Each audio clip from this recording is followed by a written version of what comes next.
cells for most organisms, there is a cycle that the cell will go through. A cell will be kind of, quote, born, and once it has been made, it will start to go through its daily processes, and one of the things that it will do is it will grow. It will get bigger.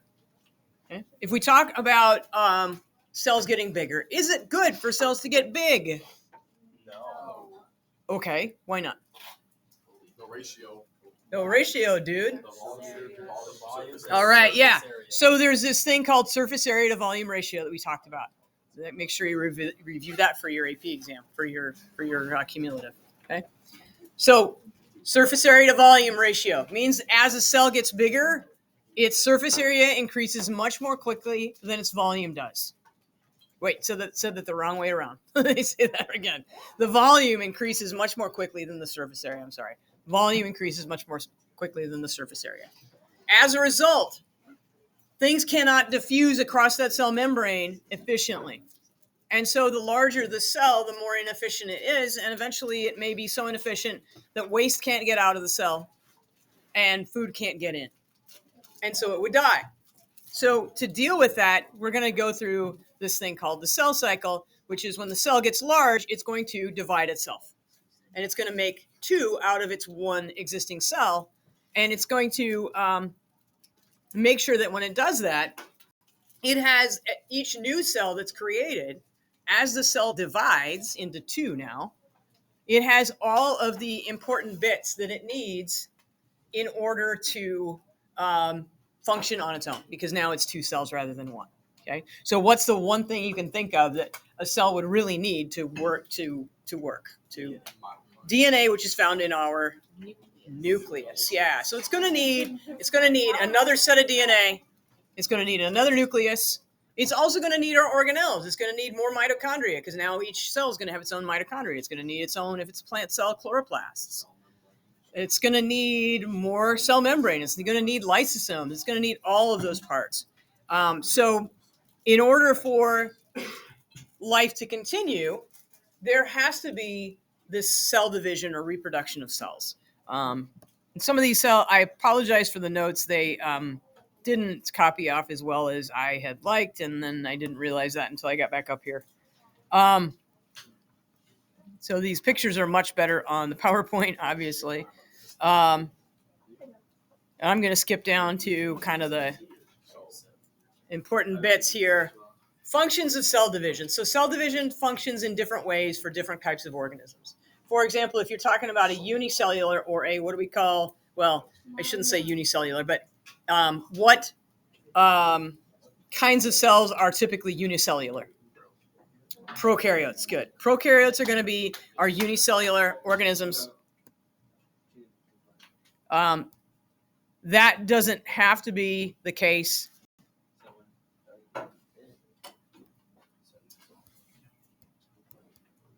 I got a lot of lag going on. I'm going to just say prokaryotes. Eukaryotes can also be single-celled, so they could be unicellular as well. They do exist. But the main thing that's going to happen in a unicellular organism is you need to divide so that when you get too big, you keep that size or that volume constant, because if volume goes up too much, that's going to be a problem for the cell. If you are a multicellular organism, and that means you are, by default, you have to be eukaryotic, there's a few things that you're going to rely on cell division for. First of all is there is sperm and egg come together. Okay, you've got a fertilized egg now, and that thing's going to grow and grow and grow and have to divide. And if it doesn't divide, you're not going to end up with an embryo and a baby. So that has to happen. Growth is also important. As you get bigger, you are producing more cells. Okay, when you're in second grade, you're getting bigger and you're growing and you're getting taller, and that is all happening because of the cell division. You cut yourself. You get a paper cut. You hurt your knee. That's all repair. So all those things have to be repaired. All those cells that are damaged have to be fixed. New cells have to be created to replace cells that might be damaged beyond repair. So that's another function. Is it like muscle growth? Yeah, muscle growth as well. Yeah, oh yeah, for sure. Yeah. Yeah. So we've got reproduction as well as growth and development and tissue renewal. So repair, growth, and to reproduce. Most cell division results in genetically identical daughter cells. Yes, Nate. Why can't humans regrow limbs like other animals? Because, and we haven't gotten to this part of the curriculum, that's a good question. We have theoretically in our DNA the ability to do that. But those genes have been turned off so that they don't function once we have our initial set of limbs. Oh, they could overproduce? So in theory, we could turn those genes on and cause regeneration of limbs. It's not as easy as it sounds. Why was it? Flip it up. Like, why does it work in other animals? Because in other animals, it has been found to be important in escape, usually. So usually that limb regeneration is important for reproducing. And those who don't have that ability to reproduce a limb, they don't survive long enough to reproduce. And so their genes don't get passed on. That hasn't really been a mechanism that people without a limb can still reproduce. So that hasn't really become an issue for us. Wait. So like in an alternate universe where those people with those genes activated were like the dominant like people to reproduce, like we Yeah. would have that. So it's just like Yeah, you might. It's not chance, it's what the environment dictates. So if you have a situation in which survival and therefore reproduction depended on that ability to regenerate that limb, then you would see that happening. So that's all evolution. And we'll talk more about that. there was just when we more get to people evolution. without the gene in the environment. That's just like right. Can you hold on to that until we get to evolution? Because that would be a good topic for when we get there. Okay, so most cell divisions produce identical cells. Why would you want to have identical cells? Why would you want to have different cells? Oh man, you are smarmy today. Why would it be good to have the same information in both cells? So they have the same. We want them to have the same thing. You want them to have identical information. You don't want them to accidentally leave off, 10% of the genes. That could be an issue. Okay, especially if it's the enzymes that are used to, run cell respiration, right? Like, cell's not gonna survive. Okay, so it's important that they stay the same. So when we're talking about this type of reproduction, we need those to stay the same. Now, there's a different type of reproduction that does not produce same cells, and that's called meiosis. And that's a special division that only produces two kinds of cells, and that's sperm and egg. So what is our chromosome number? 46. Our 46. We have 46 total chromosomes. We'll go over this. 46 total chromosomes. In each one of our body cells, so our skin cells, our hair cells, our liver cells, our lung cells, our muscle cells, they all have 46 total chromosomes in every cell in the nucleus. Sperm and egg are different. How many do they have? They have half. They have 23. Why does that make sense? Got a little egg, or got a little egg there, and then I've got a little.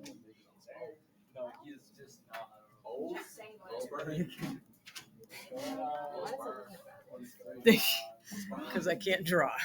It looks like a spoon. It's not a spoon, it's a sperm. So you take the sperm, you take the egg, you put them together. Now you get a full set. Half came from one parent, half came from the other parent. Okay, that's why meiosis produces these special cells. And we'll talk about that, but we won't do that until we do genetics, and that will occur after we come back from our winter break.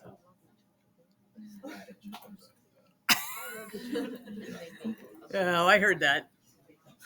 All the DNA in a cell constitutes what's called the cell's genome. In prokaryotes, this is commonly just one DNA molecule. And in eukaryotes, it's a number of DNA molecules. And so, for example, in us, it would be 46. Other species would be different. I don't know what dogs have. But like they don't have 46. They don't have 46, no. They have Wait, different. dog doesn't have 46. No. You know what has the least? They're not the same.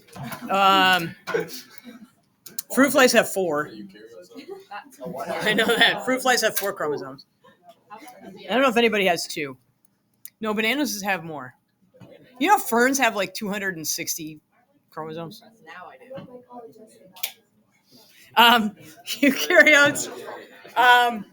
Eukaryotes have chromosomes that are made up of something called chromatin.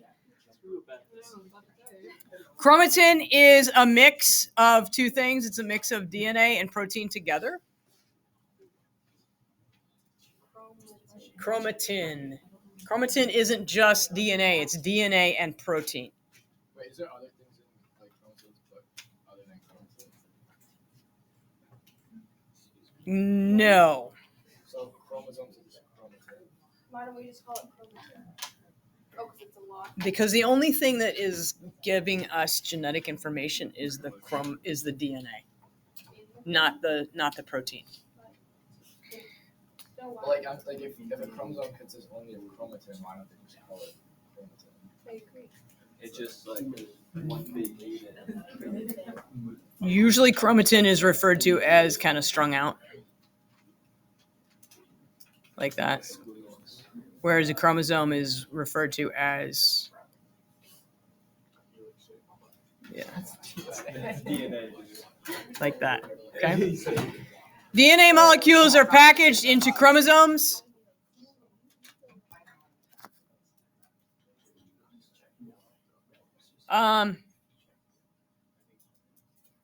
You do not find, and another distinction that I should tell you about is, great, I'm not clearing the screen anymore. I'm not doing anything anymore. Okay. Yeah, I feel it's, wow, okay. Like it's just loaded. Don't give it that much.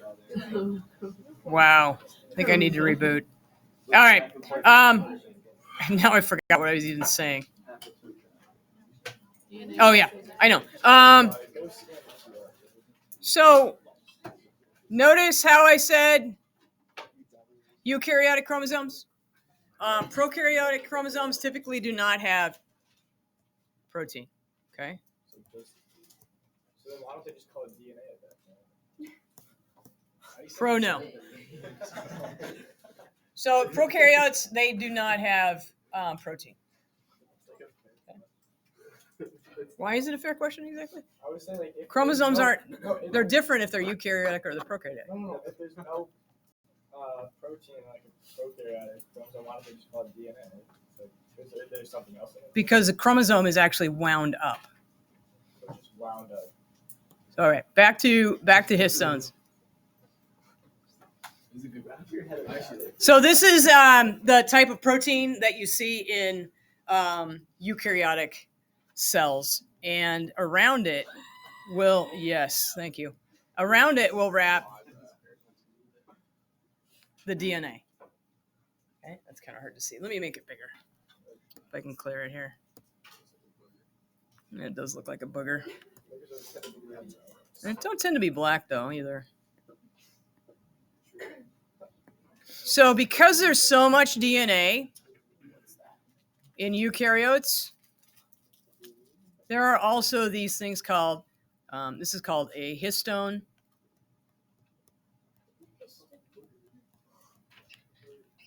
Protein. And that ball will have wrapped around it the DNA.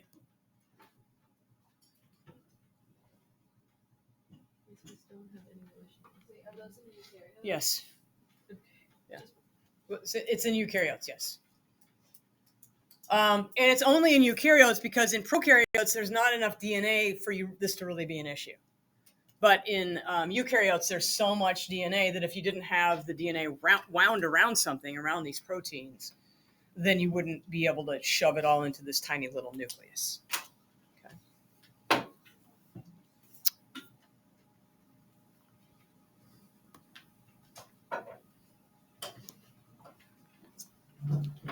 Okay, here is a picture of DNA in the nucleus, and that's all of our purple stuff in the center. Those look like an eyeball. And here it's all long and strung out, and when we have that, we call that chromatin. Okay. So this would be chromatin. When we wind it into our nice little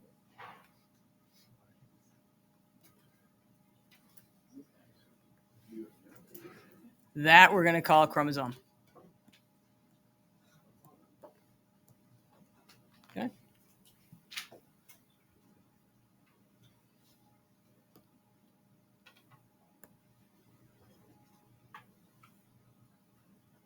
Okay, we sort of talked about this already, but let's talk about it again because there's some new words we need to talk about. When the body makes cells that are identical to each other, we call that where they're making somatic cells. So that is all of the cells that are not involved in reproduction. So every cell in the body except for the sperm cell and the egg cell. And those somatic cells will have 2 sets of chromosomes, or in us, they will have 46 sets of DNA.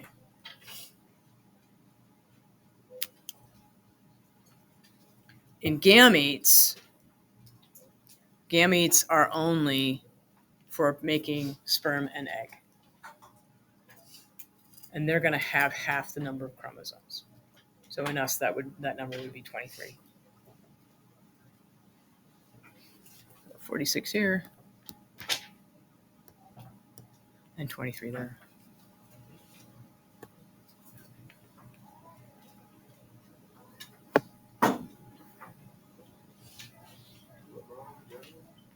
Okay, in preparation for cell division, I said that we want our cells to be identical to each other. In order for that to happen, we have to make sure that there's enough DNA. And if we just take a cell with 46 chromosomes and divide it, what are we going to get? 23. We're not going to have enough DNA.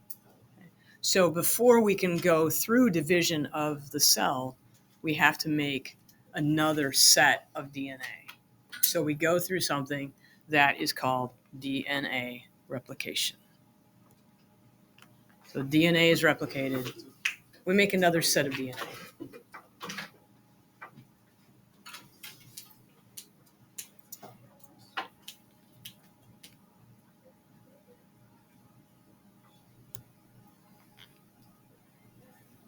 Each duplicated chromosome is going to have 2 copies, each duplicated chromosome is going to have 2 identical copies that are joined together.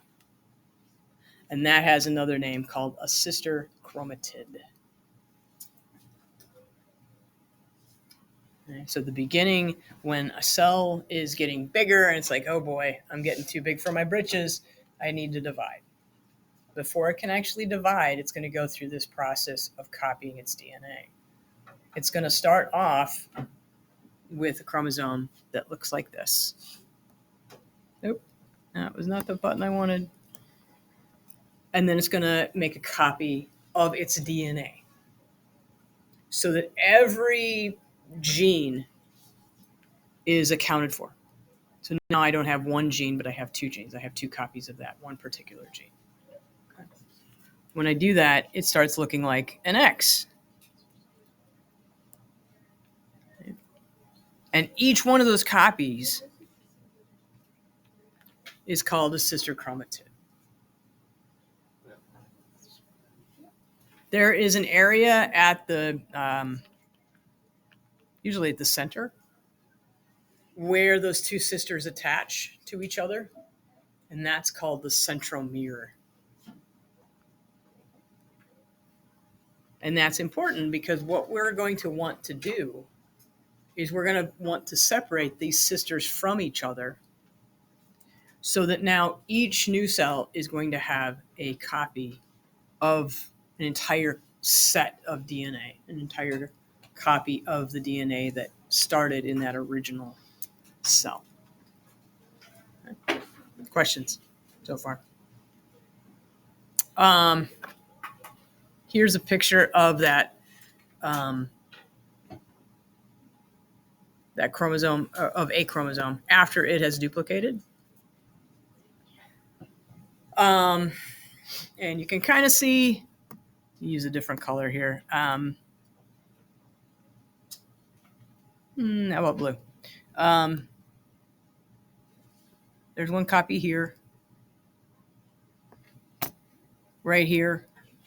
What's that narrow piece in the middle? The waist. Yeah, that's the waist. That's the centromere. Wouldn't it reverse? And then I have an identical copy that I'm just gonna, for clarity, I'm gonna put it in a different color, but they are identical copies. Wow. So I have two sisters. I have a blue one and I have a green one. Okay. Each of those sisters is called a chromatid. And I know there's a lot of verbiage, a lot of words to know in this unit. Do y'all know amoeba sisters? The go. Yes. I did this last year with my students, and I think I might do it again this year with you. I think I might give you an Amoeba Sisters video to watch because I think it'll help. COVID kind of messed some stuff up, and I feel like it messed mitosis up quite a bit because by now, normally, in a normal non-COVID generation, we would have, this would be something we'd go through really quickly. But I've noticed in the past couple of years that it isn't covered very well. So we need to spend a little more time on it. And I think Amoeba Sisters will help with that.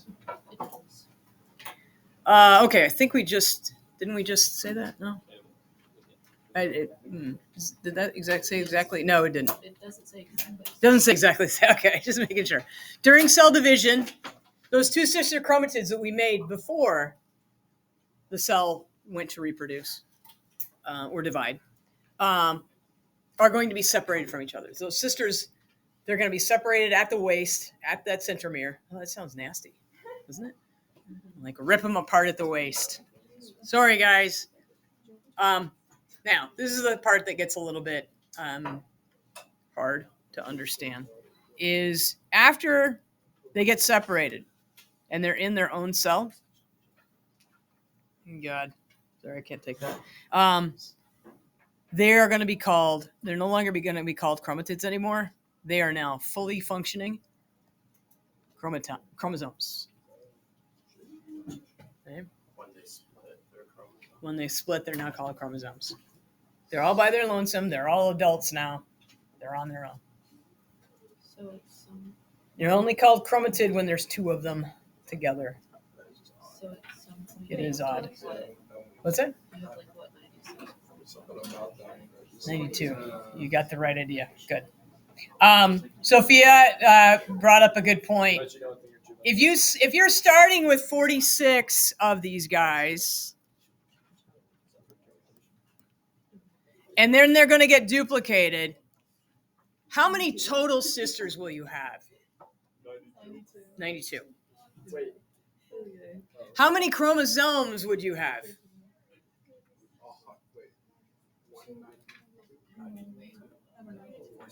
Too soon. Okay, so I have 92 sister chromatids. Okay. Half of those will go to one cell. And then what's that number? 46. And half will go to the other cell and be 46. Okay. So we go from having 46 single sets of DNA to 46 double sets of DNA, or 92 in total.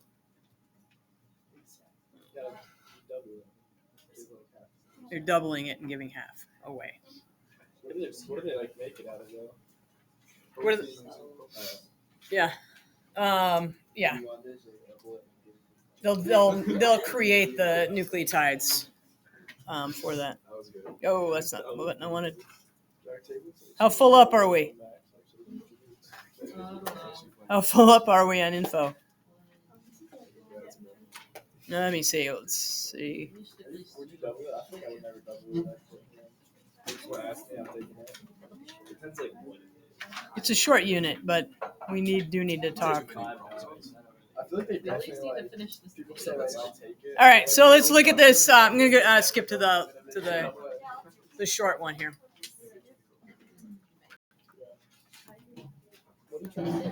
So I have one DNA molecule, and then I go through this replication where the DNA makes a copy of itself, and now I have two copies. And if I look at that, I have one line here. That's supposed to be one line. And here I'm going to have two lines. Oh my God, I can't draw. Let's try that again. So I have two there, and here I have one. One, two sisters. Then they're going to pull apart. Then I get yanked apart, and when they yank apart, I go back to having one and one. One and one. One goes here, one goes here. Okay. So I start off with two cells that look just like my original.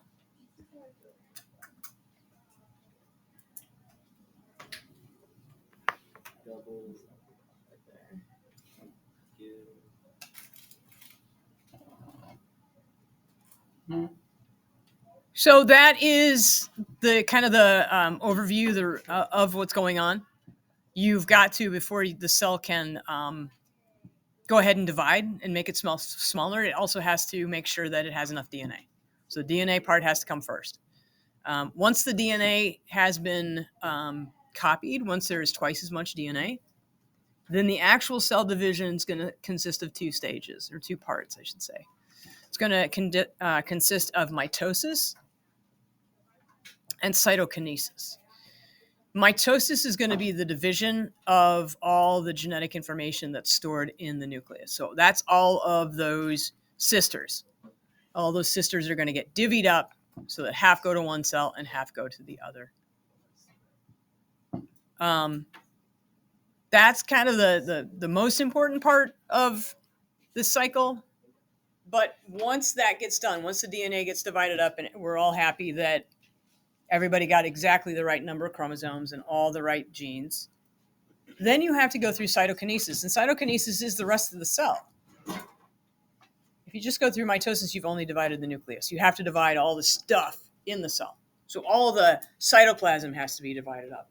And all the mitochondria that are in there have to be divided up. All the lysosomes, all the chloroplasts, all the ribosomes, all those things have to be divvied up so that each cell now has an equal number of those organelles. Okay? And that's cytokinesis, dividing the rest of the cell. Yeah, Sophia? Yeah, those are the spindle fibers. Spindle fibers, okay, that's where I'm going to stop because our next thing is going to be on kind of an overview of cell cycle, and that's getting us into a different topic. So let's stop there.